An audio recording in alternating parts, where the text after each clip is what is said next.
Cavite PPO. Magandang umaga po, Ma'am Sara. Welcome po sa programa. Magandang umaga po, Ma'am Angel. Opo, ma'am, makiki-update po kami dito po sa insidente ng hazing kasi meron daw pong isa sa mga suspect ang sumuko na dyan po sa PNP General Trias.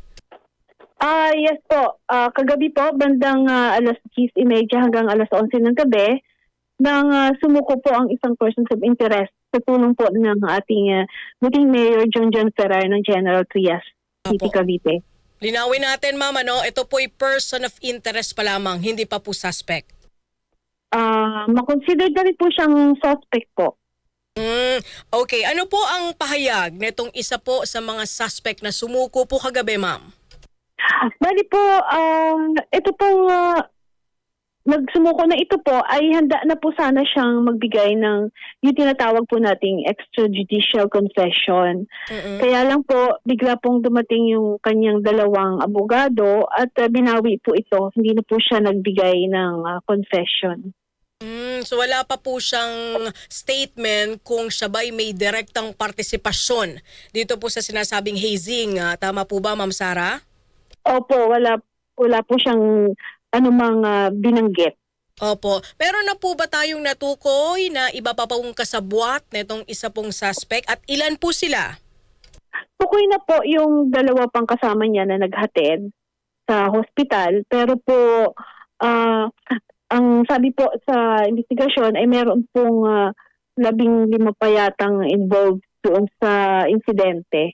Pero ito po ay kasalukuyan pa pong kinakalap ang ebidensya para po matukoy na kung talagang sila po talaga ang may sala. Okay, doon sa 15 na yon, ma'am, kasama na po yung dalawa na naghatid.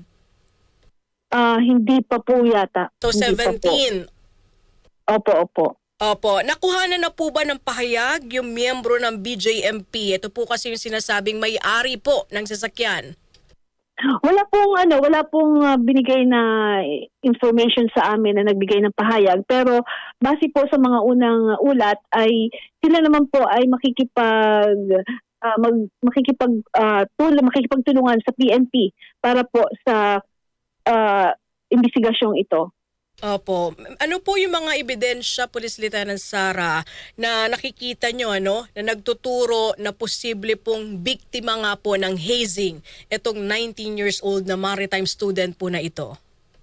Base po kasi na-release na rin po yung result ng autopsy at base po sa cause of death ay severe blunt force trauma to the lower extremities. At iyon din po yung unang initial na suri po ng doktor na pinagdalhan doon sa hospital na ang biktima po ay hindi po yung di umano'y sinasabi ng mga naghatid na hit and run, hindi po iyon. At ang sabi po nga po ng nagsuri na doktor ay ito po ay puro pasa at nagtamo po siya ng bugbog at kung anumang injuries sa loob ng katawan. Ng hazing. Natukoy niyo na po ba kung anong grupo o fraternity po ang sangkot dito, ma'am?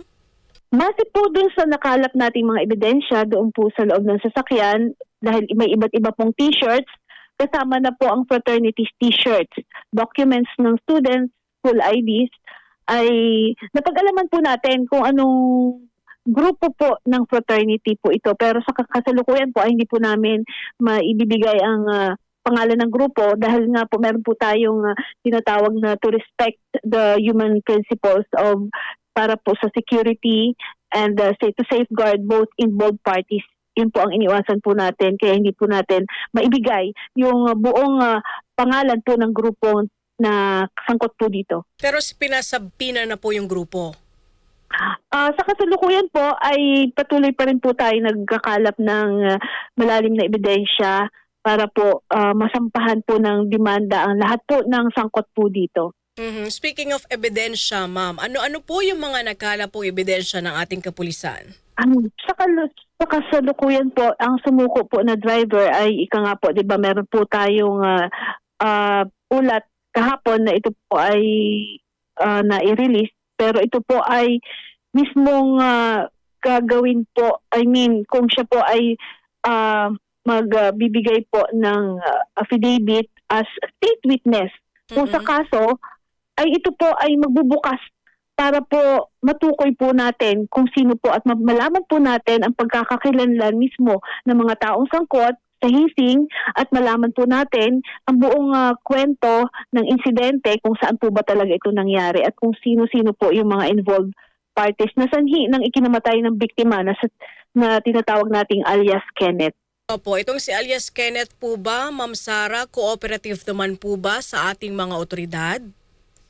Ito pong alias Kenneth na sinasabi ko, ito po ay yung Biktima. namatay na biktima po. Aha.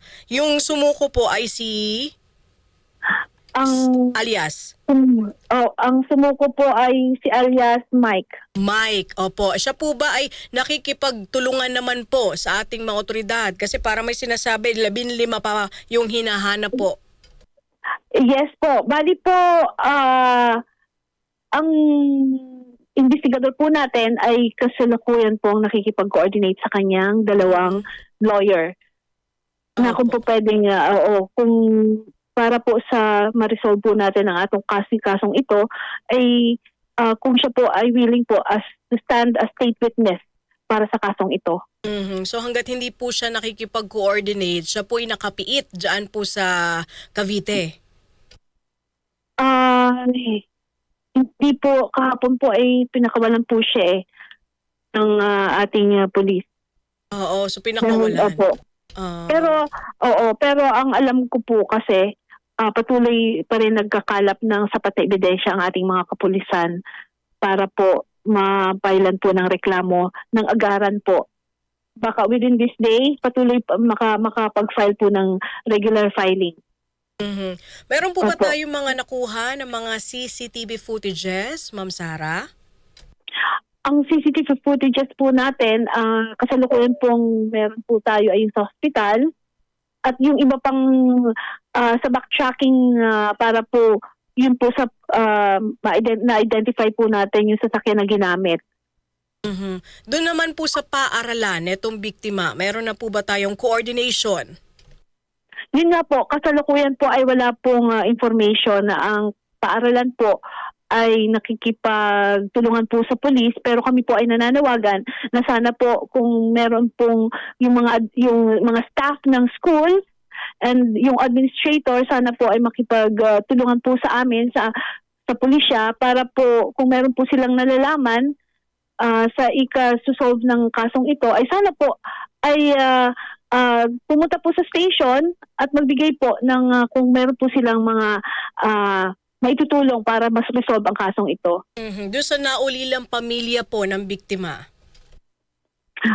Yun nga po, sila po ay nananawagan dun sa mga nakasaksi ng insidente na sana po ay lumitaw na at ipagbigay alam sa amin, tapos magbigay po sila ng statement para po sa kasong ito. Pero so far meron na po bang statement yung tatay? Kasi po ang nababasa natin sa balita, siya po yun yung nag-identify doon sa kanyang anak. Opo, being the complainant of this case, ay nakuhaan na rin po yung magulang. Ano ang kanyang sinabi? Kailan huli niyang nakitang buhay yung kanyang anak? Ang sabi po doon sa statement ay yung kanyang anak po ay nagpaalam ng maagang-maaga ng Monday morning para po sa isang school activity, parang team building.